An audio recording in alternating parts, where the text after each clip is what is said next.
So we're going to add variables for the x and y position of our character. And it's relatively, what we're going to do is relatively simple, but it's important to kind of understand it. I'll just like set up and go over kind of how it's going to work basically, but then we'll spend a good amount of time for you guys to just implement it on your own. So I made a copy of my last version of the project. I'm just going to update the comment at the top of the page here. So I'm going to say adding x and y position variables and the dates. Okay. And I'm going to take out some of the comments from last time just so it's a little less busy.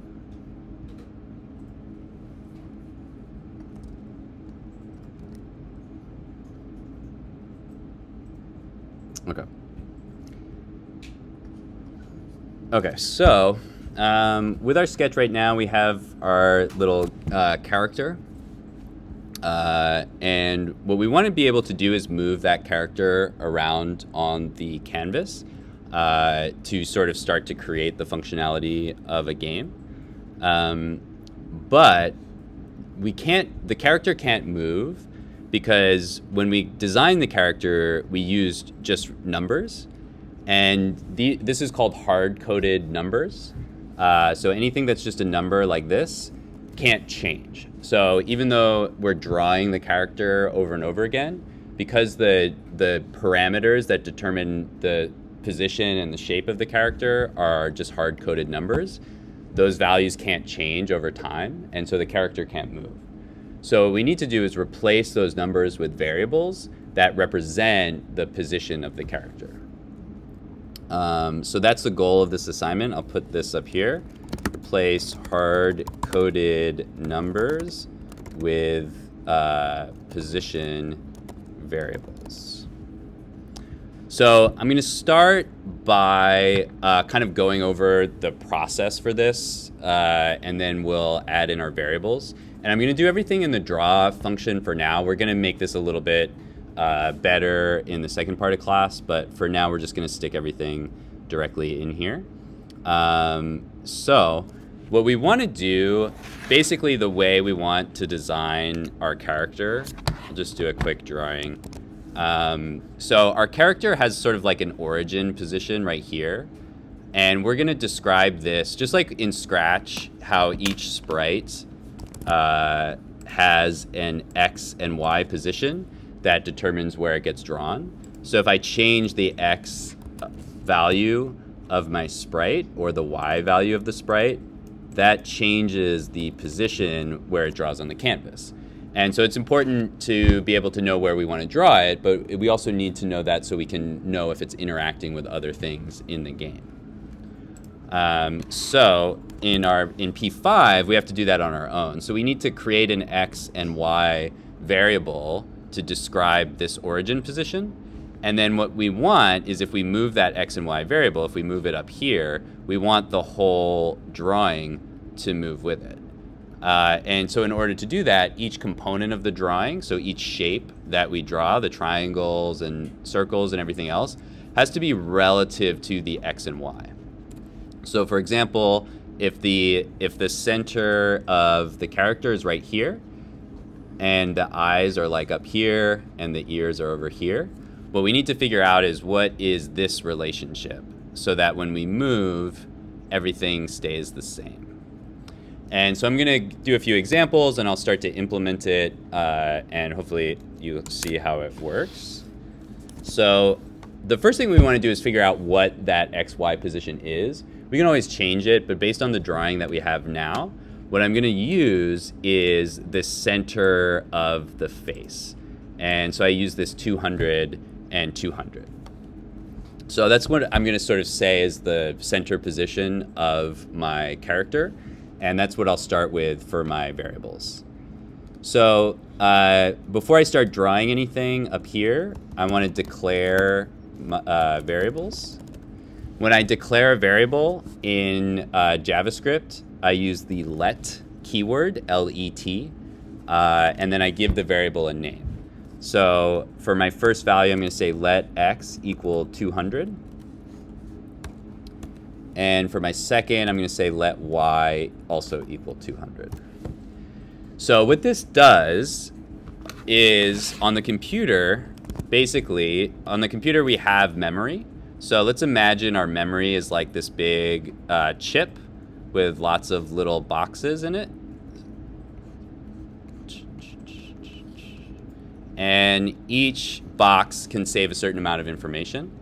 When we make a variable like this, we're basically saying, take a box, like maybe right here, and put this value in it, so 200, and give that a name. So we're going to call it x. And so then when we want to ask for x later, it's going to go back to that bucket, this little piece of memory, and it's going to return 200. We can change that value, but this x is always going to represent a number that we save in memory. And so we can say what we want it to be, and then we can use it over and over again, and it's going to be the same number. So that's like very loosely how variables work. This statement basically says let, that's declaring a variable. So we only use that when we first create the variable to say we want this variable to exist. Then we have a name for the variable. And the name is going to use the same conventions as our function. So we start with a lowercase letter. If it's a longer variable name, we use camel case. So if we have 2 words, we would capitalize the second word, just like we do with functions. Then we use the equal sign, which in programming and JavaScript is referred to as the assignment operator. It doesn't mean exactly the same thing that it means in math, which is that the 2 sides are equivalent. What it really means is that we're assigning a specific value to this name. And we'll go over the differences between those things a little bit more next week. So then after the equal sign is whatever we want that variable to be. And in JavaScript, it can be anything. It could be a number like it is here. It could be a string like our color value here. It could be like a whole other function. It can really be anything over here. But today we're just going to start with some basic numbers. So we do the exact same thing with y. We create something called y, and then we assign 200 as the value for y. So I'm going to start with the face, and you'll see what happens is if I replace, where's the face? Right here. Okay. So if I replace that instance of 200 with x, the sketch isn't going to change because x has the value 200. So if I put x in there instead of 200, it still looks the same. And same thing here for y. So this is going to start to look like some of the example code. If we go and we look at the reference for, what are we drawing? A circle or a rectangle or a square? Oh, it's right here. Okay. So you can see the reference looks like this: square, x position, y position, size. So one of the things that's good about using variables is our code starts to be more readable. If we look at what we had before, which was square, 200, 200, 40, 10. So 200, 200 is like a position on the screen, but it doesn't really tell me anything else about what that means. And it's hard to kind of imagine what its relationship is to the rest of the program. But XY does tell me something about it. It starts at the X and Y position of our character. So now if I change those values, so if I move X, if I say X is like 300, you'll see that without changing that square function, it still just says square XY. The square is moving because we've changed the value that it uses for X. And the same thing for Y. If I change Y to 100, it's going to move over there. And our goal is to make everything move together so we can move our character around with our keyboard. So for now, I'm just going to leave X at 300. And so that's going to make it easy for me to see if my code is working correctly. You don't have to do it that way, but I'm going to set it up like that for now. And so now we're going to go through and move our shapes over. So real quick, remember last time we talked about how there's two different types of shapes. Some shapes, like square and rectangle, square and circle, have an origin point and then size around them. So moving these shapes is going to be really easy. We just take this point and we just make that xy. Some shapes, like a triangle, has 3 separate points. This is going to be trickier because all 3 of those points have to be relative to our new variables. So we have to make each one of these relative to xy. So let's start with the easy ones. Let's start with our squares and rectangles and circles. So we have circles here. And also notice how last time I wrote the code where I started with the origin point and then I moved it. This also is going to make it way easier for me to figure out how to implement the variables here. I can see that the I is just at x minus 10, y minus 10, and 10. So that's part of why I did it that way. If I had set it up like this, 210, I can still do that math pretty easily. The origin x is 200. So to get to 210, I would just do x plus 10. So either way, you can figure out the math. But part of the reason I did the math here is because now I can just replace this 200 with x. And now my eyeball is gonna move over. Actually, let's move y so we can see if y is working as well. Okay, so with my first I changed the x value. So now you can see the I moved over on x, but it's still wrong on y because it's still hard-coded on y. So let's replace y. Okay, there we go. So now I can just do that exact same thing with my second circle. So anything that's 200 is just going to be replaced by x, and 200 is going to be replaced by y. Okay. So our line is a little bit trickier because it's 2 different points. So let's leave that for now, and let's do the feet. So feet, same thing. We have 200, 200, 200, 200. So we can easily go ahead and replace x and y for 1 foot, x and y for the second foot. Okay. So those are all of our origin point shapes, our circles and squares. So the lines are trickier. So if you have like really complicated triangles and lines, it may be harder to do the math. But again, we just want to figure out what the origin point is and then what the relationship between that and x or y is. So here it's really obvious again because I did the math this way. I can just replace the x and the y for each one of these and pretty quickly recreate that triangle. But okay, let's imagine that I had just figured out the numbers just by going through and not by adding and subtracting.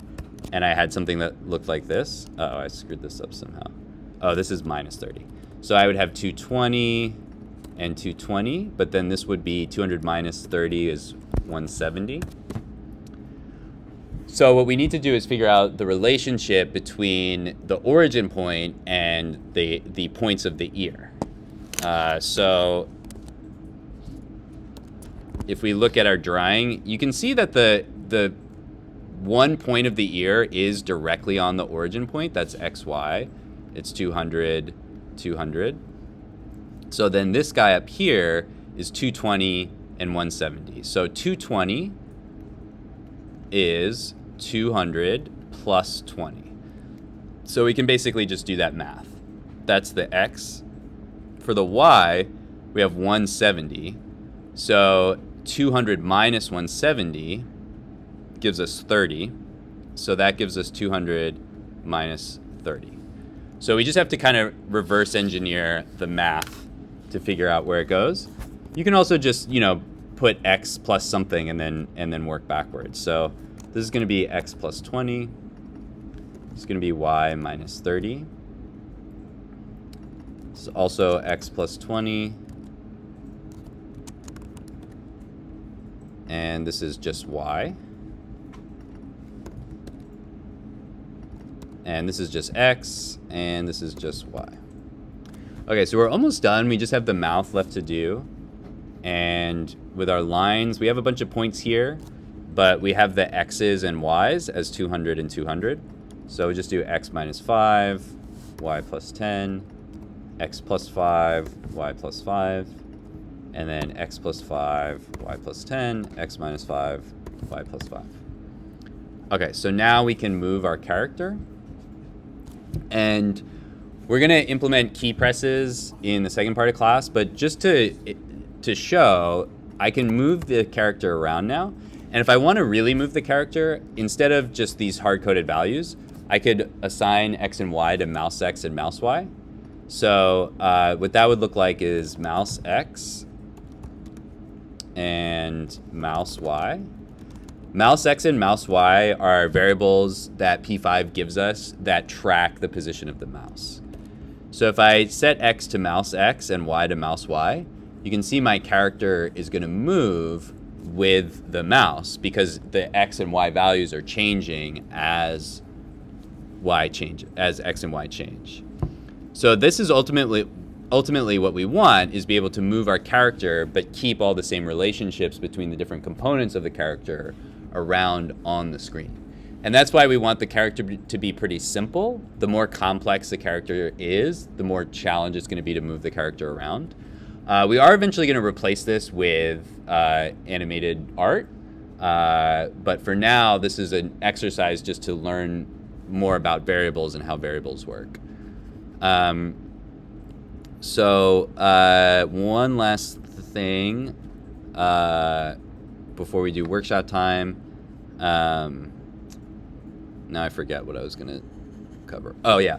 So now we can see a little bit more about how P5 actually works now that we've got something moving around on the screen. So watch for a moment. If I take out the background, notice that suddenly I'm just drawing lots and lots of my character everywhere. That shows us a little bit about how P5 works and computer graphics work in general. When we're drawing the background, we're covering up all the previous versions of the character. And so what we see is just a single character moving around on the screen. But that only works because we're drawing that background. When we bring the background in, it looks like the character is just moving. That's because we're painting over all the previous versions and then painting a new character that updates with the movement of the mouse. It's also the difference between setup and draw. In draw, we're drawing all the time, so our character is always moving. So one thing that you guys will notice as you start to do it is if you have, for example, I could draw this whole character just using the setup function, but it's not going to move because it's not reacting. It's not redrawing the sketch as the mouse moves as time goes forward. That's why we have the different setup and draw. Setup is just to get things started, but draw is what's updating our graphics all the time, so we get that smooth motion. All right, so that's it for right now.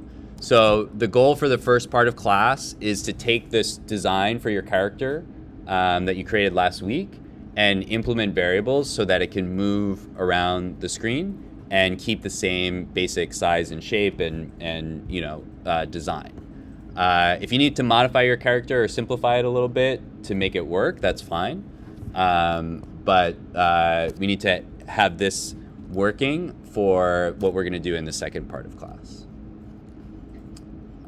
Okay. So I'm going to save this and I'll add it to our class example collection.